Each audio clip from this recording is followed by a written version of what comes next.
Boa tarde a todos. É com muita alegria e satisfação que hoje estou aqui para falar para vocês na Feira do Livro do Oblô, que começou a ser realizada de maneira virtual no dia 8. O evento irá até o dia 12. Estão tendo muitas atrações. Já ocorreram palestras com participantes da antologia Vozes Femininas, entrevistas com alguns artistas e a venda de livros na plataforma digital, entre outras atividades. Não se esqueçam que na compra de cada livro o leitor recebe um segundo livro diferente. Não percam, hein? Quero cumprimentar, entre outros organizadores e colaboradores deste evento, Isabelle Valadares, Leonardo Valadares e Ana Valadares. A festa está muito bonita e está sendo um sucesso total. Parabéns aos organizadores. Bem, agradeço a oportunidade de falar de tema tão importante quanto a questão se existe uma relação espiritual nos conflitos entre parentes. Muitas pessoas têm dúvidas sobre isso, mas eu lhes digo, pelo que tenho pesquisado a respeito, que sim, essa relação existe.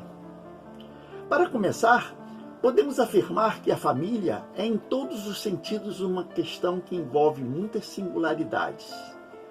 Incontestavelmente, para alguns, a família é o berço de alegrias e o porto seguro ante as tormentas da vida. Para outros, uma prova infindável de angústias e privações.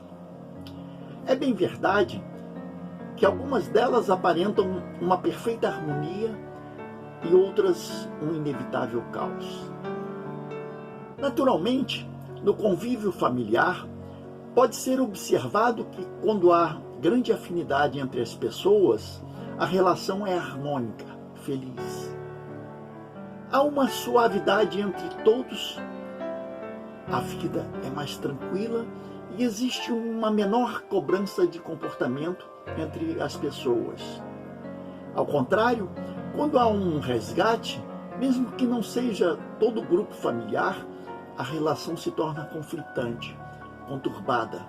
As emoções oscilam entre positivas e negativas, havendo uma cobrança de comportamento entre os integrantes do grupo. Na verdade, a família espiritual é construída por meio da afinidade e a comunhão de ideias e valores, e nesse contexto, o parentesco corporal é estabelecido a partir da necessidade de aprendizado e da reparação de erros cometidos no passado. Evidentemente, a parentela consanguínea pode ou não ser formada por espíritos afins. Com toda certeza, a família é o cenário perfeito em que os espíritos são inseridos, onde haverá inúmeras possibilidades de resgate. Ali se reencontram desafetos de outras vidas, vilões e as suas vítimas, assassinos e os seus padecentes, e tantas outras relações mal resolvidas do passado que são recompostas na estrutura familiar. Segundo estudiosos da área espiritual, é percebido que há muitos espíritos que encarnam em uma família, sobretudo como parentes próximos, e são, a mais das vezes, seres simpáticos ligados por relações anteriores, envolvidos por uma afeição recíproca na vida terrena. Mas ocorrem em outras situações espíritos que se sentem estranhos uns aos outros, que se afastam entre si por antipatias traduzidas por um mútuo antagonismo. Muitas vezes, os conflitos parentais ocorrem em função de espíritos que em outra vida, ao viver uma união por casamento, permitiram-se odiar em função de traição. Em outra vida, eles renascem como irmãos para que aprendam a se amar fraternalmente. É muito comum a providência divina reunir no mesmo lar espíritos que se deixaram levar por mal-entendimentos ou equívocos, uns contra os outros em vida pregressa. Na verdade, a vida em família é um poderoso instrumento para eliminar rancores seculares e viabilizar a transformação moral das criaturas. Isso porque nenhum laço entre as pessoas na vida terrena é mais intenso do que o familiar.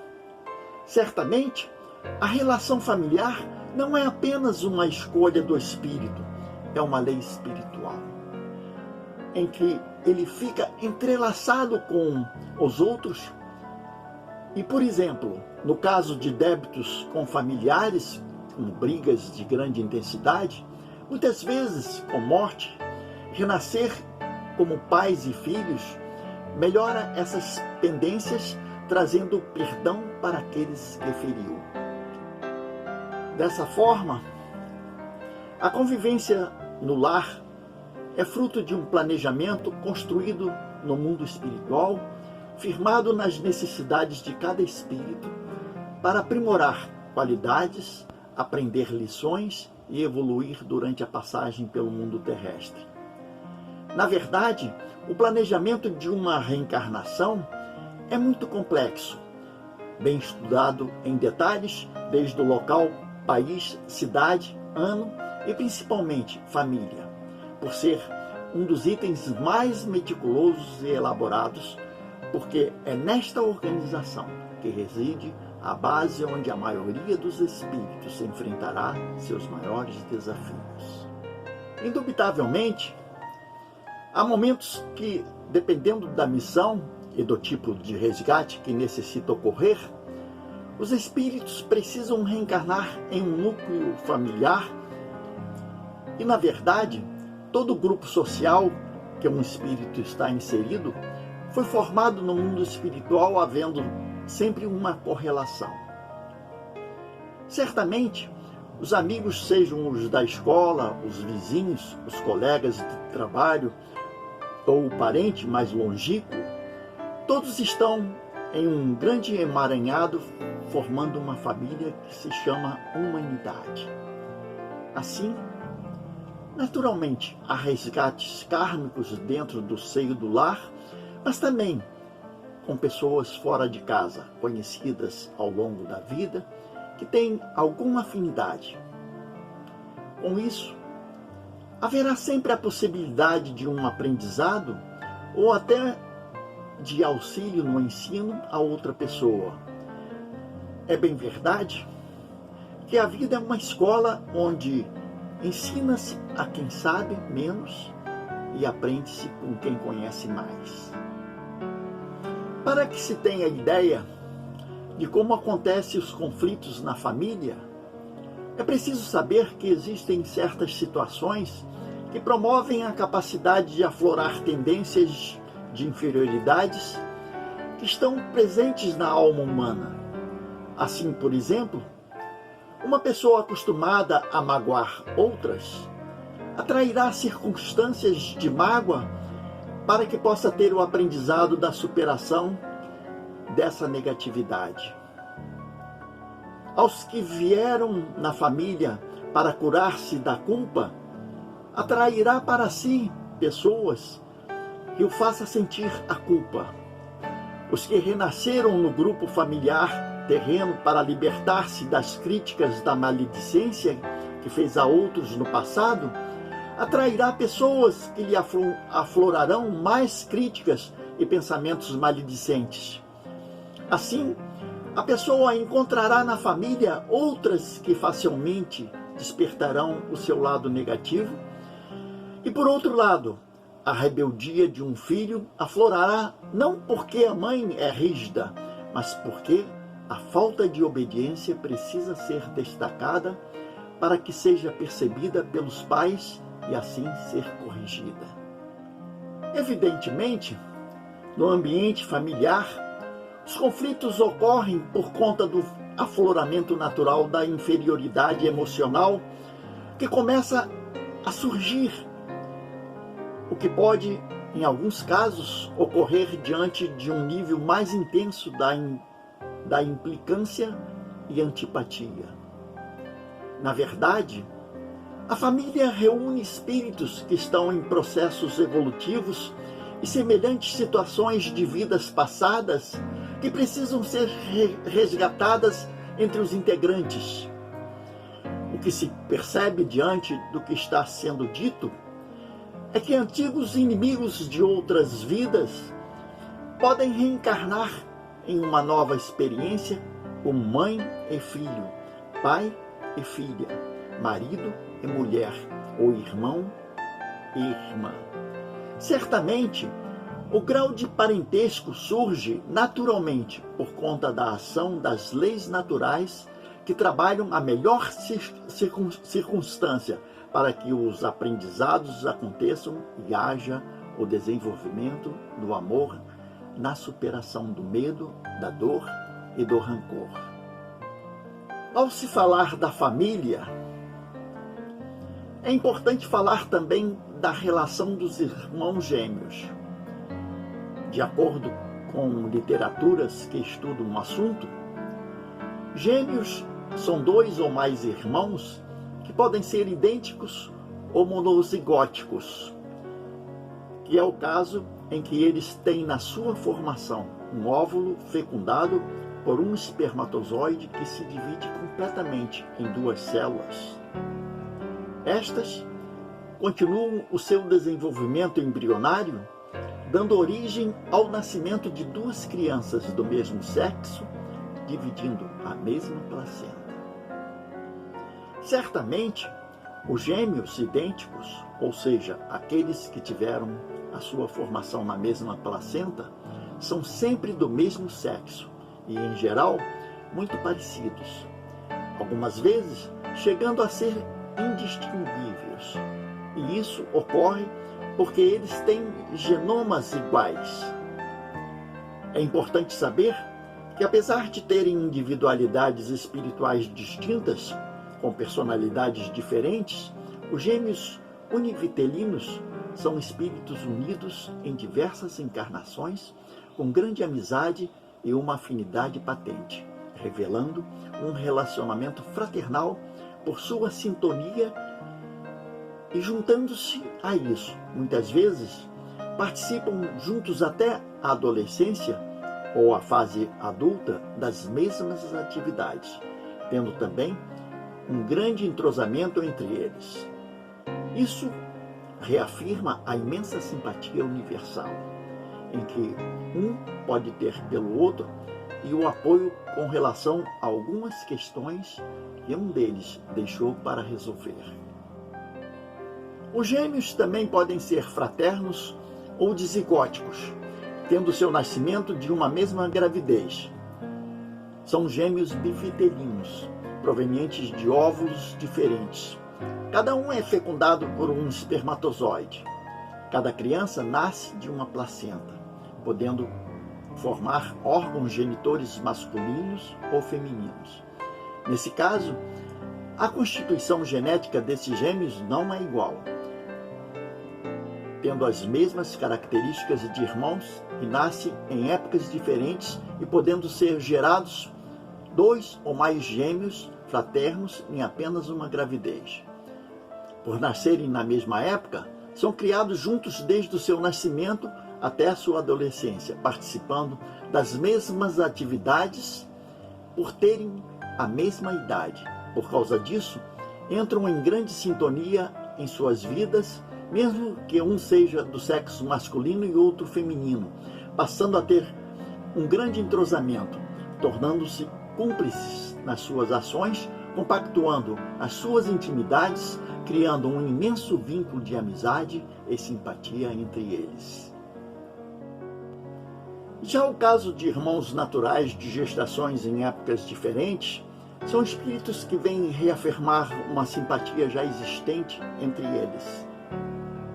Nesses casos, apesar de algumas desavenças possíveis em determinados períodos da vida, em muitos casos, tornam-se amigos fraternos no decorrer de sua existência.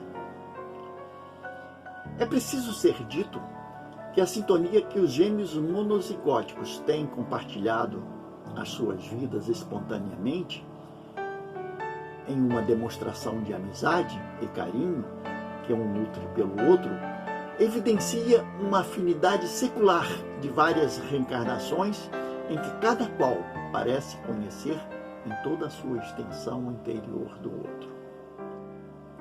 Ao se falar da família, é importante abordar também os gêmeos siameses ou unidos.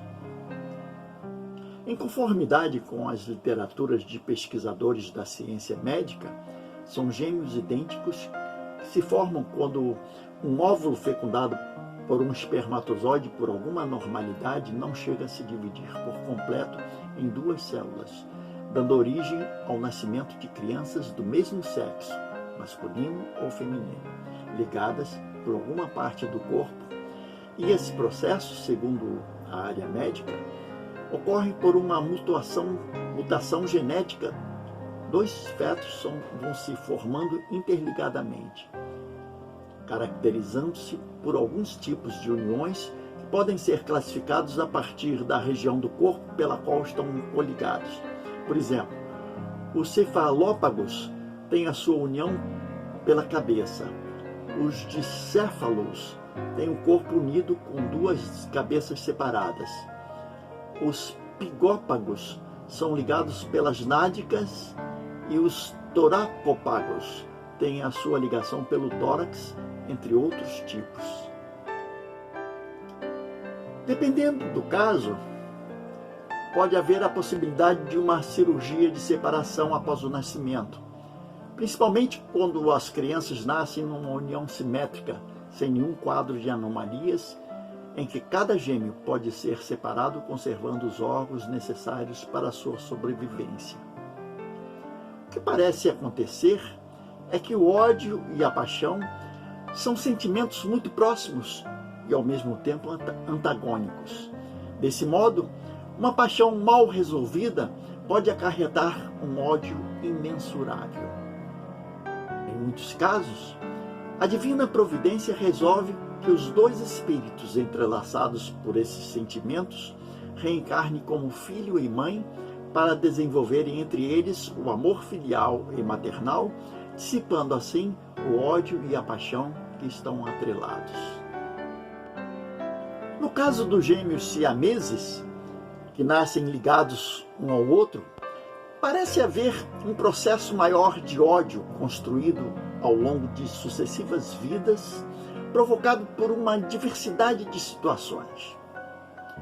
Assim, serão constrangidos a uma reencarnação que os obrigue a compartilhar partes de uma mesma vestimenta física, passando a ter o cuidado um com o outro para não se prejudicarem, sob pena de trazer prejuízo para eles mesmos, ao terem que lidar com as suas atividades conjuntamente por toda a vida.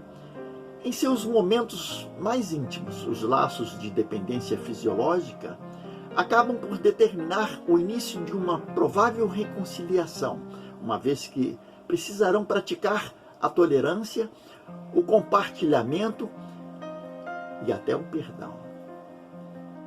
Vivendo unidos, passam a trabalhar a tolerância, podendo desenvolver entre eles, se não o amor, ao menos um afeto fraternal. Isso já será um grande avanço na diminuição do ódio que possivelmente um teve pelo outro, podendo em uma próxima vida vir como irmãos com corpos separados para reafirmarem esse amor fraterno. Bem, ao se falar dos conflitos familiares, apesar de existir barreiras espirituais, o que depende de certa maneira da relação, é importante saber que, segundo estudiosos do assunto, a reconciliação não significa que um deva concordar com as atitudes, pensamentos ou até comportamentos do outro.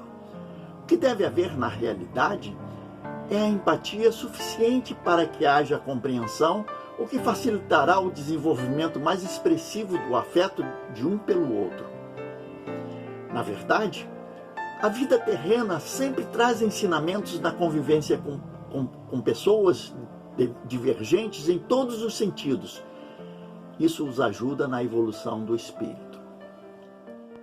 Segundo Joana de Ângeles, espírito que comanda o trabalho do médium Divaldo Franco, a família é a base sobre a qual se ergue o imenso edifício da sociedade. Naturalmente, todas as vezes que a família se enfraquece, a coletividade experimenta conflitos, abalada em suas estruturas. Na verdade, por desconhecer a finalidade da instituição chamada família, grande parcela da humanidade duvida da sua importância, despreza a sua estrutura e desvaloriza os seus laços consanguíneos e afetivos. Indubitavelmente, o conhecimento da revelação espírita amplia os horizontes da criatura humana além da vida física. Revela a vida do espírito imortal. Isso certamente ocorre pelo impulsionamento da lei do progresso que permite que o homem se submeta a vivenciar diferentes experiências do plano físico.